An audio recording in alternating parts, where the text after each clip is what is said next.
In the tradition of Malcolm X, peace be unto you. A lot of things have been occurring this month, July 2023. In fact, the hottest day in human history occurred on July 4th, a milestone. In fact, again, we have crossed what the IPCC, the Intergovernmental Panel on Climate Change, said we should avoid at all costs: the 1.5 degrees Celsius increase in global average temperature since 1750, or the beginning of the Industrial Revolution. We've crossed that line because on July 4th of July 2023, we hit 1.7. In fact, for 2 or 3 days following that, we hit 1.7. Now, we won't hit 1.7 every day. That is to say, the global average temperature will not peak at 1.7 every day, but increasingly every year, we will see more days that break the 1.5 red line, or critical point, that was defined by the IPCC as being the point of no return. The situation for us is increasingly becoming dire. And I was thinking, as I listened to people make their reports on various news channels, how just a few years ago,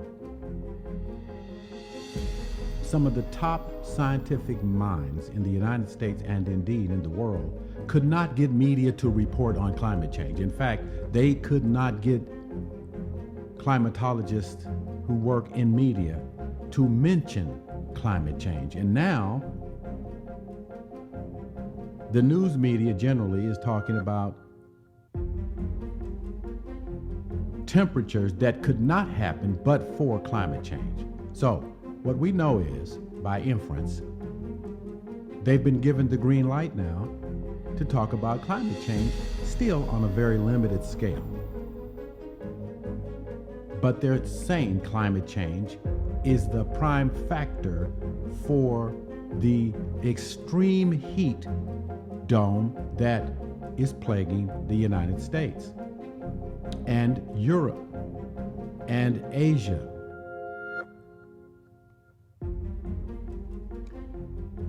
But they don't have solutions. And because we've crossed the red line of 1.5 degrees Celsius increase since the beginning of the Industrial Revolution, there's no going back. The situation for humanity and all life forms, terrestrial and in the oceans, in the long run, is that we are doomed. Not now, but increasingly we're going to see the death rate increase among people all over the world as some habitats become uninhabitable due to heat and wet bulb heat, which of course means that humidity is going to increase in certain regions, coastal regions near the equatorial areas of the planet, and the southern states of the United States, and Mediterranean coastal areas, and the Persian Gulf, and the Red Sea, and we can go on and on. The coasts of India.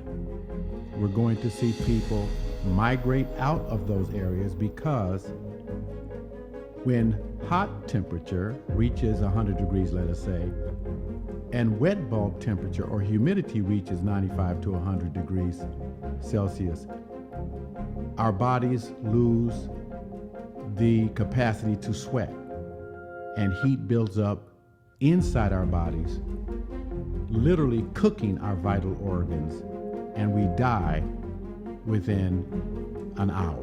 It doesn't matter how old we are. It doesn't matter how buffed you are. You die because your body cannot get rid of excess heat. I was thinking as I looked at a graph that I devised, and I'm going to show it to you. Since the human species, our particular species of the genus Homo, since we, as they say, arrived 300,000 years ago as a species, there have been about 117 billion of us human beings, of Homo sapiens, that have lived and died on this planet. 117 billion. We are over 8 billion now. And so, if you look at the graph that I have put up, you'll see what life scientists, social scientists know to be the S-curve. The S-curve has a S shape, and it has inflection points. You can see a slow start at the bottom, and then you can see a curve. That's an inflection curve, meaning something is growing the human population at a faster rate. And then you see an exponential growth area. Exponential meaning that there's a multiplier, and the human species population is growing at a very fast and accelerating rate. But over time, you can see another inflection point that curves in the opposite direction, meaning you can see a leveling off of the growth rate.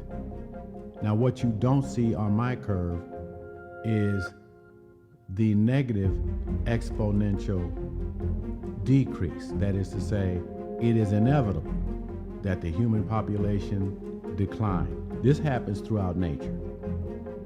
This happens throughout nature. This happens to all species of life. Why? Because just as individuals have a lifespan, species have a lifespan. There's a lot of reasons for that are environmental. One is that every environment has a capacity. Every environment has a capacity. Sometimes you walk into a room and they'll say the capacity of the room is X number of people, beyond which it becomes increasingly uncomfortable for people to be in that room. And if you exceed a certain limit, negative things start to happen. People start to fight, they start to have anxiety attacks. There's a lot of increased aggression, and they look for a way out.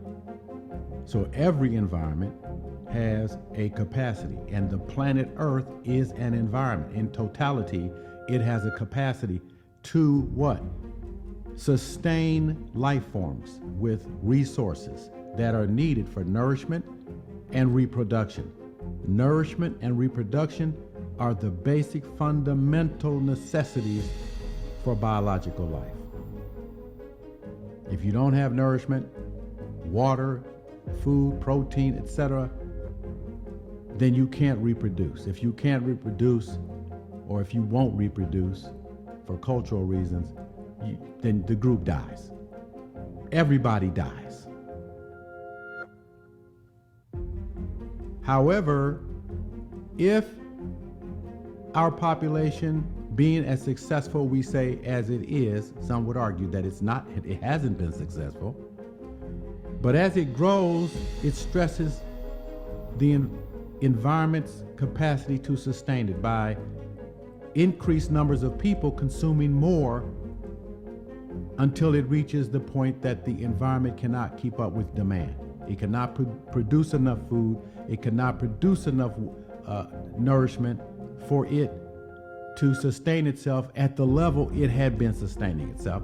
And so the quality of life declines. A great sociologist by the name of Max Weber would have said, life chances for each individual in the group and the life chance of the group go into precipitous decline. And all sorts of negative fallout results.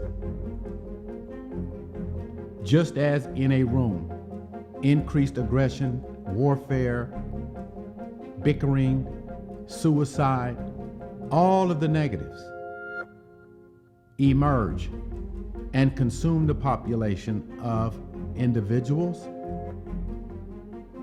until they diminish to such a point that they cannot reboot. The environment has become depleted of the necessities of life, and they all die. This has been demonstrated in experiments for 100 years. So Max Weber would argue today that our life chances in the United States, as well as the world, our life chances are now in decline. And as our life chances decline, the quality of our life is the measure of the decline of life chances. And what is the quality of life? How would you measure the quality of your life?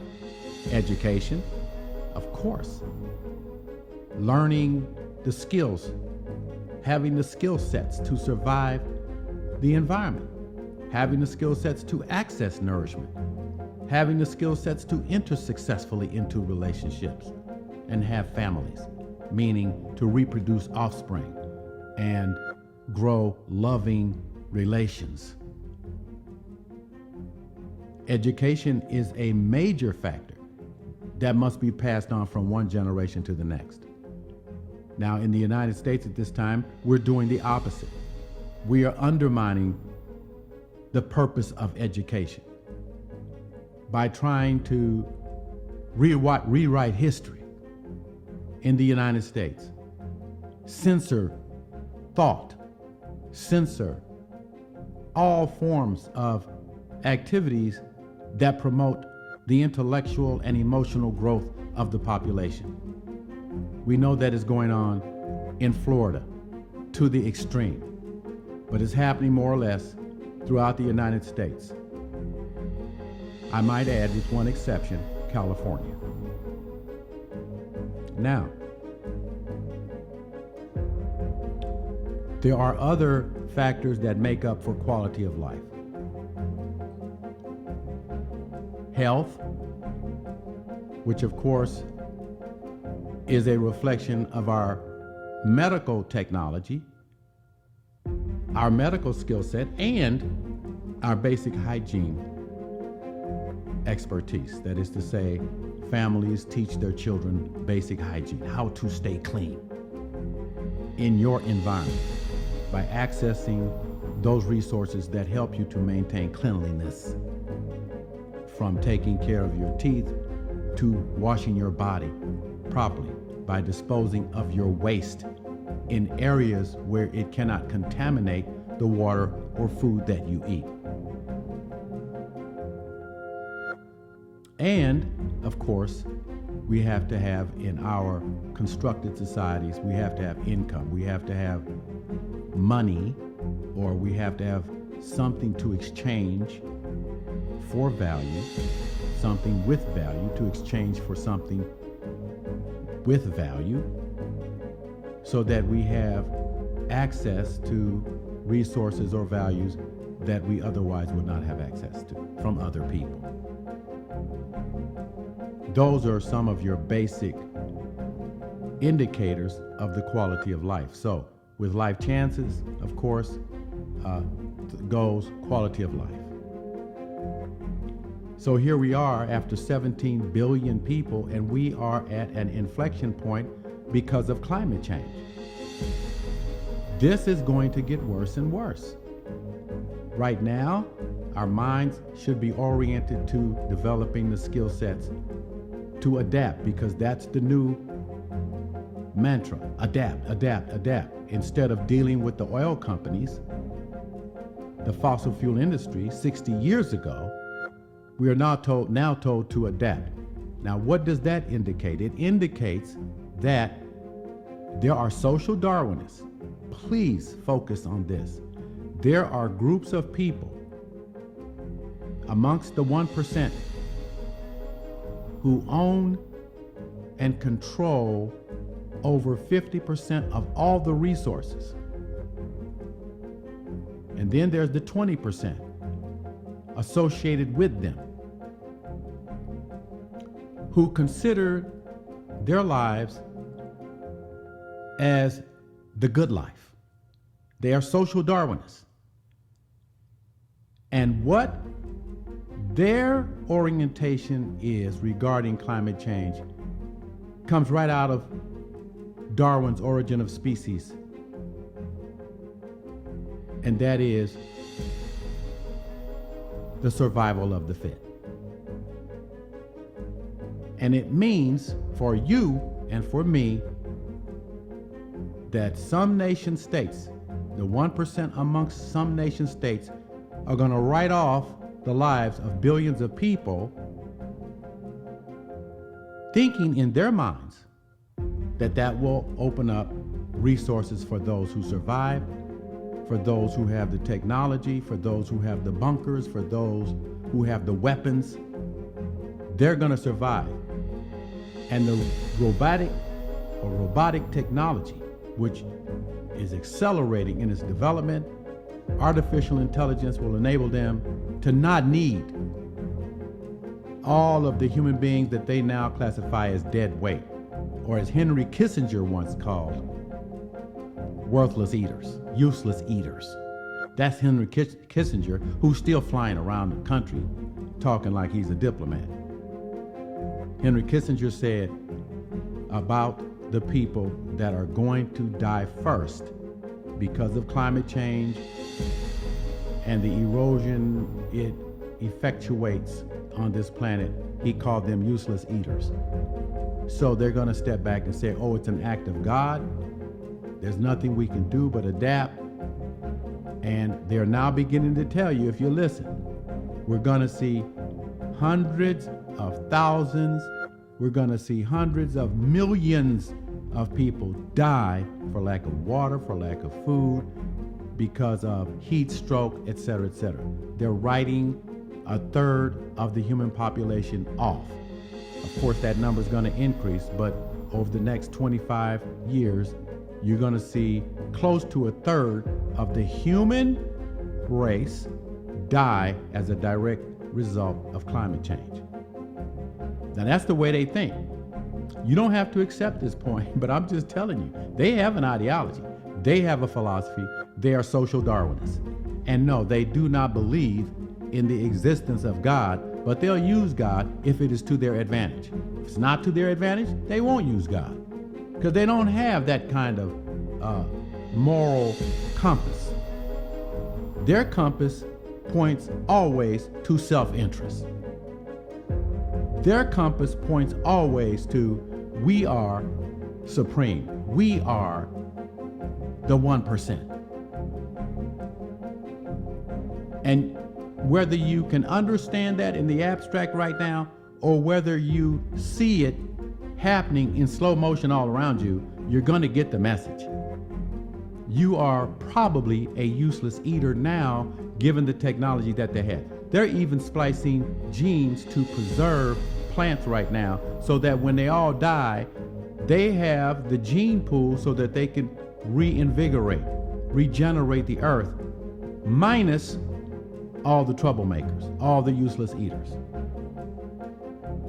Now, right now, we are at over 8 billion people on this planet, and scientists decades ago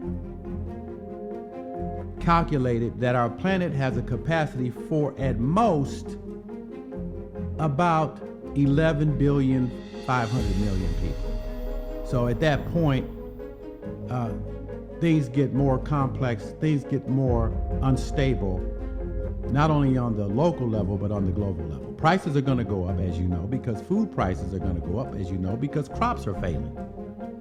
So corn and wheat, all the staples that the animals we eat and us, all those staples are going to increase in prices, and inflation is going to run wild. So expect the Federal Reserve Bank to start dealing with how to deal with money, how to deal with prices, how to deal with inflation, how to deal with increasing interest rates, et cetera, et cetera. But because we're reaching that limit of the Earth's capacity to support human beings and the lifestyles that we engage in, we're going to see a rapid decline in the global human population because we will have reached that capacity. Now, that capacity is a function of two basic things. That capacity of the planet, or that capacity of any environment, is a function of two basic things. Number one, biotic potential. Obviously, human beings are sexual creatures, and the evidence is the numbers that exist today. Sexuality is a major power of the human body, and is also the case in all animals. And so that biotic potential to grow, to reproduce offspring, is going to be challenged by environmental resistance.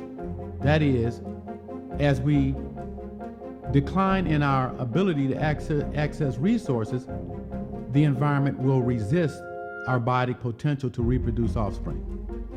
I'm not talking about art, I'm not talking about entertainment, I'm not talking about intellectual development. I'm talking about the nitty-gritty, the basic fundamentals. None of that means anything if you don't reproduce offspring. You die as a group.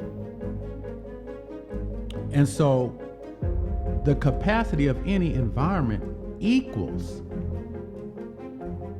the ratio of biotic potential to environmental resistance. It's that simple. It is really that simple. Now, scientists have pointed out that our global average temperature right now hasn't been this hot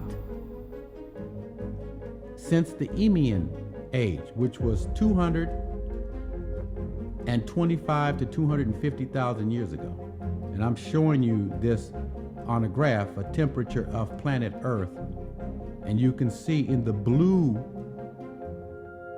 area of the graph, the Eemian, and you can see where we are in the red, overlapping it at the 0 point on the scale. You see that? All you need to do is draw a line straight from that to Eemian, and you can see that the Earth has not been this hot in 225 to 250,000 years. Now listen, we've only been on this planet, they say, our species. Human beings have been here for much longer, of course, but our species has only been on this planet for 300,000 years, and that's approximate. That's an approximate figure. So if we go back further, we have no experience in environments that hot. We have no experience. And obviously, 800, or rather 8 billion to 11 billion human beings will not be able to live together on a planet that hot. I tell young people all the time, start thinking from a different angle. Because the lifestyles that exist today, the frivolous lifestyles, all of the ideological conflicts, all of the ethnic identities, all of the so-called racial identities, see, all of that is over. It's all going to collapse now. And the collapse is going to accelerate like an avalanche. going to start small, which is happening now, and it's going to start to be pulled down by the gravity of the seriousness of the predicament that we are in. This is real. This is happening, and it's going to happen to you, and it's going to happen to me. When we talk about the crops we depend upon, if at all you do any research, watch that. Watch corn, watch wheat, and watch the other basic crops that can only flourish when temperatures are within a specific range. I think it's 42 degrees Celsius to 112 degrees Celsius. But I'm going to post it. You can see it posted on this talk. Watch the crops. One reason why the United States is so involved in this conflict with Russia and Ukraine is for the agricultural land. Ukraine and Russia have the richest agricultural land, the dirt, in the world. In fact, I read a report that the agricultural soil in Ukraine is like 10 feet deep. They want it. They want the wheat and all the other crops that can be grown there because America is going to become dependent on importing food. Look at the heat dome. I told you in a talk that I did years ago that if you take a pen or a pencil and draw a line straight from San Diego across to the East Coast, shade in all those bottom southern states, they're going to become uninhabitable by most people within maybe 2, 3, 4, or 5 years. If we hit 3 degrees Celsius, you can just see the handwriting on the wall. It's called the sixth extinction. How does sea life live in ocean waters that are 95 degrees, 100 degrees Celsius? They don't, they die. Off the coastal regions of the Gulf states, they die. So seafood, food on land in the South is on the hit list of nature. So I hope you take some of the things that I've said into consideration and leave comments if you like. I am Dr. Stephen Nur Ahmed. Peace be unto you.